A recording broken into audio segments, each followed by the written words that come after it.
Shalom, saudaraku yang dikasihi oleh Tuhan Yesus Kristus.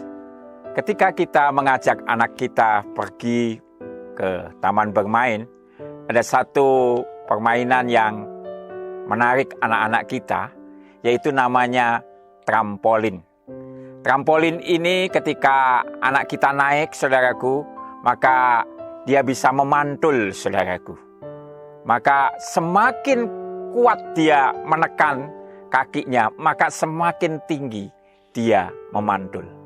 Nah, saudaraku yang dikasihi Tuhan, dalam kehidupan ini, apakah ketika kita ditekan oleh penderitaan, ketika kita ditekan oleh masalah, kita itu akan hancur di bawah, atau seperti kita bermain trampolin tadi, bahwa semakin kita ditekan, maka semakin kita itu memantul. Nah, saudaraku, ada sebuah kisah yang menarik di dalam Kisah Para Rasul pasal 8 ayat 1b dan 4 berkata demikian. Pada waktu itu mulailah penganiayaan yang hebat terhadap jemaat di Yerusalem. Mereka semua kecuali rasul-rasul tersebar ke seluruh daerah Yudea dan Samaria. Ayat 4-nya berkata, mereka yang tersebar itu menjelajah seluruh negeri itu sambil memberitakan Injil. Nah, saudaraku yang dikasihi Tuhan, dikatakan oleh Alkitab, ada sebuah penganiayaan, dan bukan hanya sekedar penganiayaan. Alkitab berkata penganiayaan yang hebat, saudaraku. Sampai mereka itu mengungsi keluar dari Yerusalem, saudara, ke seluruh daerah Yudea dan Samaria. Tetapi saudara, menarik sekali. Apakah penganiayaan itu membuat iman mereka itu tidak berdaya, iman mereka hancur? Tidak, saudaraku.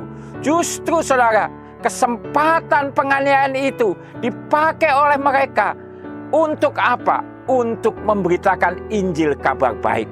Saudaraku yang dikasihi Tuhan, marilah sebagai anak-anak Tuhan, biarlah kehidupan kita yang mungkin penuh dengan penderitaan, masalah yang mungkin datang silih berganti, percayalah ketika kita percaya kepada Tuhan, kita tidak dihancurkan, tetapi justru masalah itu, penekanan itu, apapun itu, saudaraku, akan membuat kita naik lebih tinggi seperti apa yang Tuhan mau.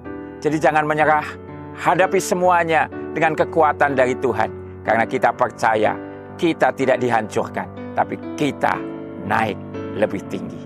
Haleluya. Jika saudara diberkati, saudara bisa bagikan dan sampaikan. Amin.